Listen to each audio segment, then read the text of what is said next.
a comprehensive look at trends, fund profiles, and more in Exploring ETFs.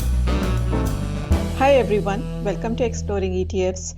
I'm Neena Mishra, and today we are talking about clean energy ETFs, which have been doing quite well since the war in Ukraine started, and which is a bit surprising because the war pushed the prices of fossil fuels higher because Russia in particular, is a major supplier of oil and natural gas. So we know that the war is going to have a profound impact on oil and gas markets.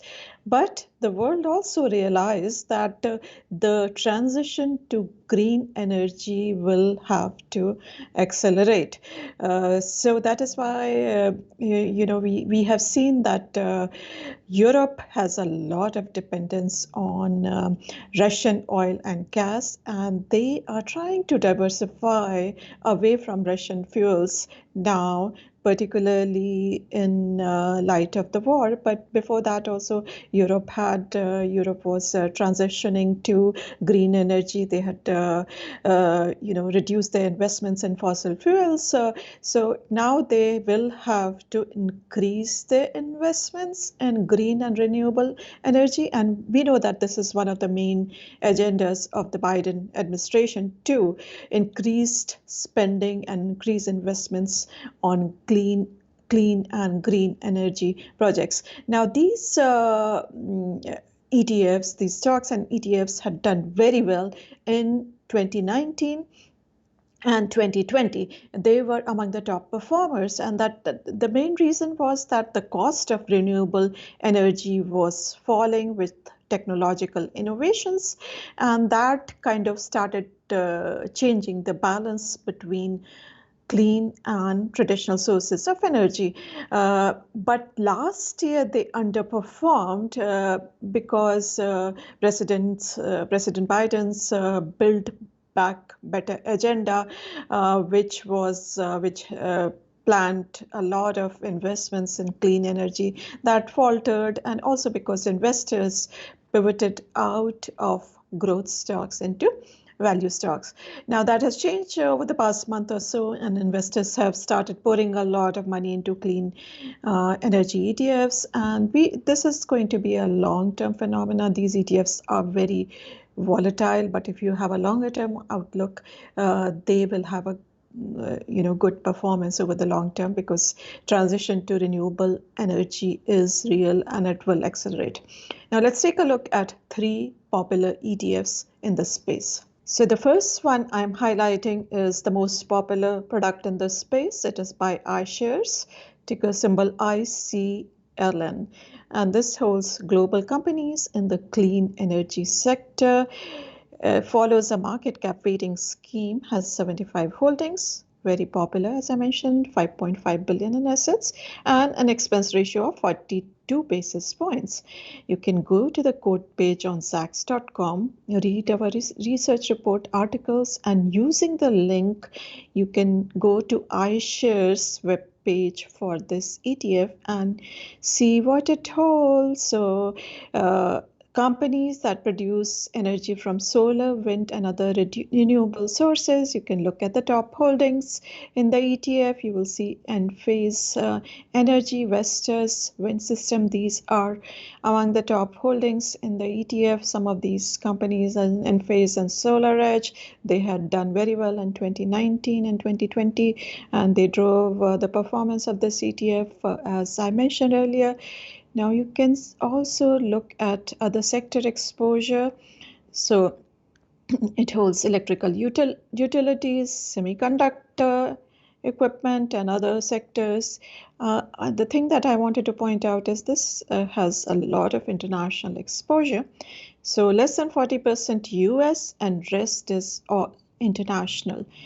The second one I'm highlighting is by Invesco, which is also quite popular with 1.6 billion in assets, slightly more expensive, 61 basis points, and this holds companies which are involved in clean energy advancement and conservation. It follows a modified equal weighting schemes and 78 holdings. Again, you can go to the quote page on Zacks.com, and the external home page. You will see a lot of exposure to mid-cap and small-cap companies. So that also explains the volatility of these ETFs in the clean and renewable energy sectors because they have a lot of exposure to small and mid-cap companies. You can look at the sector exposure too, and in terms of geographical exposure, this has a lot more exposure to US, about 75%, and rest is international. The third one that I'm highlighting is by Spider State Street. Kensho Clean Power ETF, ticker symbol is CNRG. This is the newest of the three and smaller than the other two, 295 million in assets, decent size. This is also a little bit more concentrated with 45 holdings and has an expense ratio of 45 basis points. So again, you can go to web page, State Street's webpage for this ETF and learn more. So this uses AI and a quantitative weighting methodology, a slightly different kind of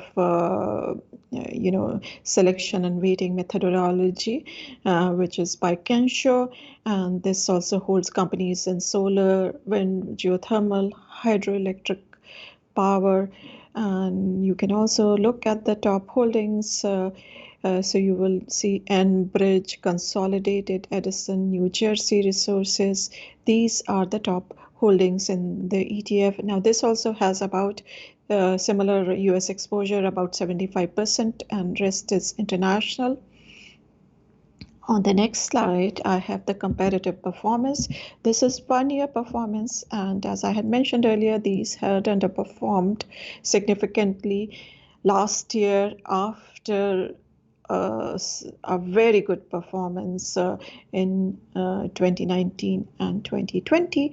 So you will see that whereas the S&P 500 index was up about 16% over the past year, all these ETFs were down between 5% and 24%. And you will see that Invesco product was the worst performer over the past year. Now on this slide, I have the comparative performance since over the past month, because I mentioned that these have started shining since the war started. And you will see that during this time, the Invesco product and the State Street product, they have done quite well. They have significantly outperformed the S&P 500 index, but ICLN has not. And one of the reasons is that because ICLN has a lot of global exposure and less US exposure, and we know that US companies have less, they are less exposed to the war, and even Chinese stocks have underperformed a lot over the past month or so. So that kind of explains the reasons behind the underperformance of ICLN. Thanks for watching. Make sure to check out Zacks.com/promo for an interesting offer, and we will see you next week.